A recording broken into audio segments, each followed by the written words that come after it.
Good morning, friends. Welcome to part 8 of chapter number 1st of business studies, that is nature and purpose of business. तो video start करने से पहले अगर आपने channel subscribe नहीं किया है तो जस्ट सब्सक्राइब द चैनल और उसके साइड में बेल आइकन है, प्लीज वो भी प्रेस करें ताकि नोटिफिकेशंस आपको जल्दी मिले और साथ ही साथ अपने फ्रेंड्स के साथ भी शेयर करें। चलिए, तो आज हम इस पार्ट में पढ़ने वाले हैं मीनिंग ऑफ कॉमर्स। तो देखिए, कॉमर्स होता क्या है। देखिए, बड़े ही सिंपल से शब्दों में मैन्युफैक्चरर जो रहता है वो मैन्युफैक्चरिंग का काम करता है।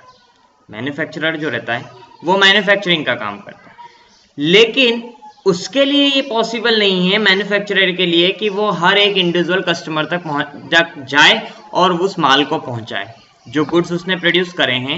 It is not possible for him to reach to every customer in the every corner of every city. तो जो मैन्युफैक्चरर ने गुड्स बनाया वहां से लगाकर कस्टमर तक पहुंचने में जो भी बीच में चीजें आती है, जो भी बीच में सर्विसेज आती है, उन्हीं को सबको बोलते हैं कॉमर्स। एग्जाम्पल, मैन्युफैक्चरर के पास मैन्युफैक्चरिंग हुआ, वहां से कुछ समय गुड्स को स्टोर करके रखना पड़ता है। ऐसा नहीं है कि जब प्रोड्यूस हुआ तभी कंज्यूम भी हो जाएगा, नहीं, उसके लिए प्रॉपर स्टोरेज फैसिलिटी होना चाहिए।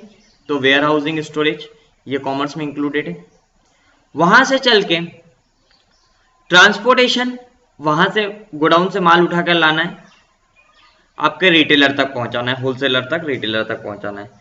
तो जो आपके बीच के ट्रेडर्स, जो आपके बीच के सॉरी ट्रांसपोर्टर्स हैं, जो ट्रांसपोर्टिंग का काम कर रहे हैं, ये भी क्या है, किस में आ रहे हैं, कॉमर्स में आ रहे हैं।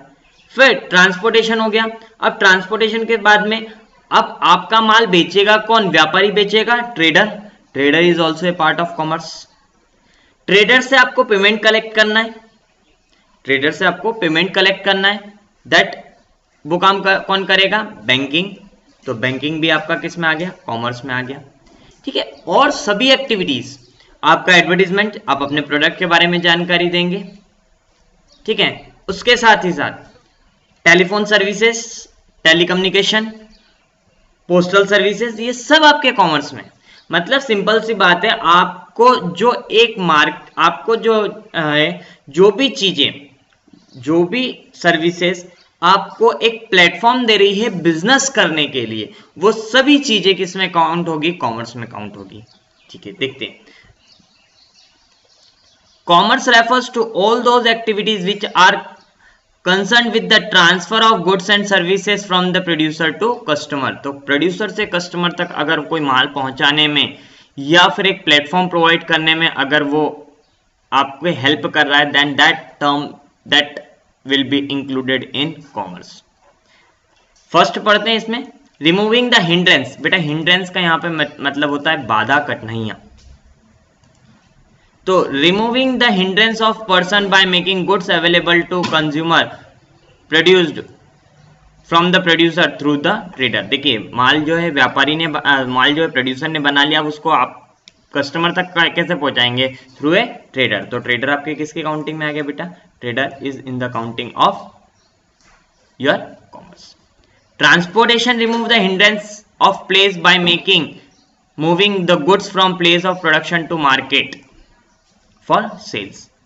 ठीक है, ट्रांसपोर्टेशन क्या क्या कठिनाई, क्या बाधा दूर कर रहा है, एक जगह से दूसरी जगह ले जाकर।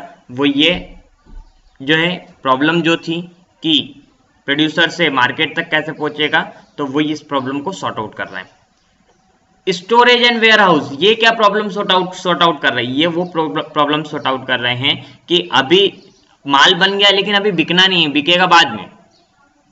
जैसे for example raincoats, rainwears, woollen wears, ये बनते पूरे साल हैं लेकिन बिकते एक पर्टिकुलर टाइम में, बनते पूरे साल में है लेकिन बिकते एक पर्टिकुलर टाइम में। तो अगर एक पर्टिकुलर टाइम में बिक रहे हैं तो बन गए, उनको स्टोर करके तो रखना पड़ेगा। तो स्टोरेज एंड वेयर हाउस यही प्रॉब्लम को सॉर्ट आउट करते हैं। Activities remove the hindrance of time by facilitating holding of stock और गुड्स, ठीक है, व्हेन रिक्वायर्ड। इंश्योरेंस आपके रिस्क को कम करता है, आपके रिस्क को कम करता है, तो इंश्योरेंस भी आपको बिजनेस करने में हेल्प कर रहा है, एक आपके लिए वो भी एक प्लेटफॉर्म है। Insurance remove the hindrance of risk of loss due to theft, fire, accident etcetera. फिर बैंकिंग आपका एक जगह से दूसरी जगह तक फंड ट्रांसफर करती है, ठीक है। एडवर्टीजमेंट क्या करता है, एडवर्टीजमेंट के थ्रू आप क्या कर सकते हैं, एडवर्टीजमेंट के थ्रू आप अपने गुड्स की पब्लिसिटी कर सकते हैं, मार्केट में अपने कस्टमर तक पहुंचा सकते हैं कि that this type of item is now being available in the market, you can purchase through any shop, ठीक है। तो this is the meaning of commerce. अब इसमें देखें तो commerce include two types of activities. Commerce में दो types की एक्टिविटीज होती है, फर्स्ट ट्रेड और दूसरा होता है ऑक्सिलरीज टू ट्रेड। अभी अपन देखेंगे दोनों को। तो फर्स्ट अपन ट्रेड देखते हैं। बेटा ट्रेड का मतलब होता है व्यापार, व्यापार का मतलब होता है कि कुछ भी चीज बाय करना और सेल करना, या तो गुड्स हो या सर्विसेज हो। व्यापार, व्यापारी लोग क्या करते हैं, कुछ भी माल खरीद कर लाते हैं और उसको बेच देते हैं, या फिर सर्विसेज प्रोवाइड करते हैं। उनका ऑब्जेक्ट क्या रहता है, with the object of earning profit. अब अगर ट्रेड को मैं क्लासिफाई करूं तो दो पार्ट्स में हो जाएंगे, इंटरनल ट्रेड और सेकंड एक्सटर्नल ट्रेड। अब इंटरनल ट्रेड की बात करूं तो बेटा ऐसा व्यापार जो कि एक कंट्री की ज्योग्राफिकल बाउंड्री के अंदर हो, मतलब अगर हम हमारे इंडिया की बात करें तो ऐसा व्यापार जो इंडिया के अंदर ही अंदर हो उसको बोलेंगे इंटरनल ट्रेड। और एक्सटर्नल ट्रेड की बात करूं तो ऐसा ट्रेड जो कि आपकी कंट्री की ज्योग्राफिकल बाउंड्री से बाहर हो उसको बोलेंगे एक्सटर्नल ट्रेड। अब देखिए इंटरनल ट्रेड, अब इंटरनल ट्रेड की बात करूं तो internal take place with in the country. अब इंटरनल ट्रेड दो टाइप्स में क्लासिफाइड है, होलसेल ट्रेड और रिटेल ट्रेड। आई होप ये तो सभी ने नाम सुना होगा बेटा, होलसेल और रिटेल। इसको हिंदी में बोला जाता है फुटकर व्यापारी, रिटेल को बोला जाता है फुटकर व्यापारी और होलसेल को बोला जाता है थोक व्यापारी, ठीक है। तो होलसेलर क्या करते हैं, बल्क में बाइंग एंड सेलिंग करते हैं, बल्क में बाइंग एंड सेलिंग करते हैं। तो refers to wholesale trade refers to buying and selling of goods in a large quantity, ठीक है, ये लार्ज क्वांटिटी में डील करते हैं। A wholesaler buys goods in large quantity from the producer, wholesaler जो है वो लार्ज क्वांटिटी में डायरेक्ट प्रोड्यूसर से परचेस करता है and sell them to other dealers, और वो डीलर्स को सेल कर देता है। वो एक एक स्मॉल आइटम नहीं सेल करता है, वो एक बल्क में सेल भी करता है, ठीक है। He serves as the connection link between the producer and the retailer, और जो होलसेलर है वो रिटेलर और जो प्रोड्यूसर है उनके बीच का एक गैप फिल कर रहा है, ठीक है, क्योंकि कंपनी एक साथ थोक में बेचती है, एक साथ बल्क में बेचती है, और जो रिटेलर्स हैं वो रिटेलर्स इतना बल्क में नहीं परचेस करते, इसलिए बीच में होलसेलर बैठे रहते हैं, होलसेलर परचेस फ्रॉम देम और फिर वो उसको रिटेलर्स को देते हैं। अब रिटेलर्स वो पर्सन होते हैं जो होलसेलर से खरीदते हैं और हमें देते हैं, हमें मतलब एक कस्टमर को, अल्टीमेट कस्टमर को। Refers to buying of goods and services in relatively small quantity and sell them to ultimate consumers या कस्टमर्स।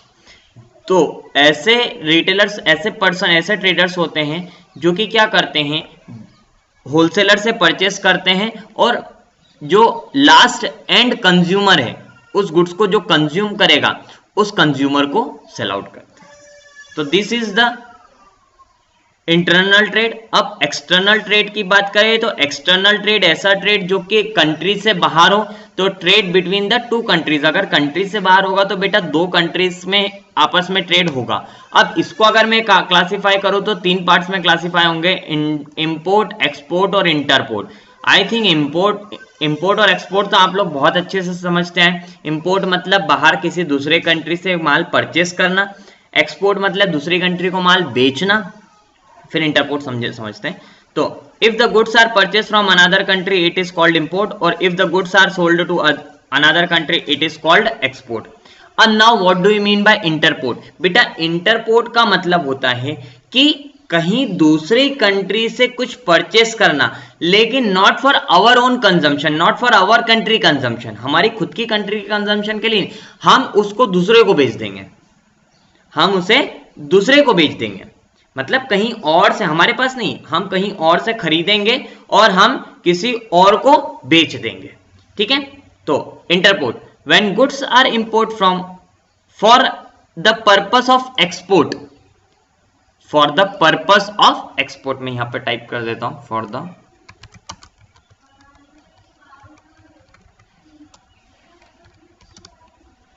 ठीक है, वैसे वो भी सही था, when goods are import for export, वो भी सही था, लेकिन ये ज्यादा क्लियर हो गया, when goods are import for the purpose of export to other countries, मतलब जब आपने गुड्स इंपोर्ट करे खुद के कंजम्पशन के लिए नहीं, दूसरों के कंजम्पशन के लिए, मतलब दूसरी कंट्री को आप सेल आउट करोगे। तो Indian firm, example, Indian firm may import some goods from America and export the services to Nepal. I hope this is clear about the trade. Trade दो प्रकार के, इंटरनल ट्रेड और external trade. Now auxiliaries to trade, auxiliaries to trade मतलब जो आपको एक platform provide कर रहे हैं, जो आपको क्या कर रहे हैं, प्लेटफॉर्म प्रोवाइड कर रहे हैं। जैसे मैंने अभी आपको पहले already we have discussed transportation and communication, banking, insurance, ware house, advertisement, तो ये सब क्या कर रहे हैं, अपने को एक प्लेटफॉर्म प्रोवाइड कर रहे हैं। ट्रांसपोर्टेशन एंड कम्युनिकेशन आपको क्या प्लेटफॉर्म प्रोवाइड कर रहा है कि आपका माल, ट्रांसपोर्टेशन आपको क्या प्रोवाइड कर रहा है कि आपका माल एक जगह से प्रॉपर व्यवस्थित तरीके से दूसरी जगह पर चले जाएगा, मतलब it can be transferred from the producer to the trader या फिर कंज्यूमर तक भी कभी कभार। कम्युनिकेशन, कम्युनिकेशन मतलब ये कम्युनिकेशन आपको इसे हेल्प करेगा कि आपके कंज्यूमर, आपके ट्रेडर्स डायरेक्ट मैन्युफैक्चरर से कनेक्ट हो सके। ट्रेडर और मैन्युफैक्चरर तो they usually do some conversation, ठीक है, लेकिन साथ ही साथ हमें भी, कंज्यूमर को भी ये फैसिलिटीज मिलती है। बैंकिंग एंड फाइनेंसिंग, बैंकिंग आपके फंड्स का, फंड से रिलेटेड जितना भी है वो सभी बैंकिंग के थ्रू होगा। अगर आपने कहीं से माल परचेस करा, ऑर्डर करा है फोन पर, उसको पेमेंट करना है, you can do it from banking, you can get finance from banking. Insurance आपकी रिस्क को रिड्यूस करने के लिए, ठीक है, बहुत प्रकार की रिस्क होती है, तो उन रिस्क को रिड्यूस करने के लिए आप इंश्योरेंस करवा लेते हैं। वेयर हाउसिंग, अपना जो माल है, अपना जो प्रोडक्ट है उसको सेफ रखने के लिए, जब तक वो कंज्यूम ना हो, कंज्यूमर तक ना पहुंचे, तब तक सेफ रखने के लिए आप वेयर हाउसिंग की फैसिलिटीज लेते हैं। और and the last one is advertisement या एडवर्टाइजिंग। एडवर्टाइजिंग, आप अपना जो प्रोडक्ट बनाया है वो जब तक अपन कंज्यूमर को नहीं बताएंगे तो कंज्यूमर उसको परचेज भी नहीं करेगा, because it is not in the knowledge of the consumer that you have produced some new product. If you have produced some new product, it should go into the mind of the consumer that कि क्या इस प्रकार का कोई product आया है, और अगर आया है तो हम इसे परचेस कर लें, ठीक है। तो this is all about the term commerce. Commerce का मीनिंग टू टाइप्स में क्लासिफाई किया गया है, ट्रेड और ऑक्सिलरीज टू ट्रेड। ट्रेड दो प्रकार के, internal trade, external trade. Auxiliaries to trade मतलब एक ऐसा प्लेटफॉर्म जो कि आपके स्मूथ फंक्शनिंग ऑफ बिजनेस को, आपके बिजनेस को स्मूथली चलाने में मदद करे। तो ये सभी आइटम्स हैं, ये सभी जो है वर्क्स हैं, ये सभी आपके बिजनेस को स्मूथली फ्लो करने में हेल्प करते हैं, ठीक है। Okay, this is all about the term commerce. चलिए, चैनल सब्सक्राइब नहीं किया है बेटा अभी तक तो please subscribe the channel, like the video, share with your friends. Okay, thank you.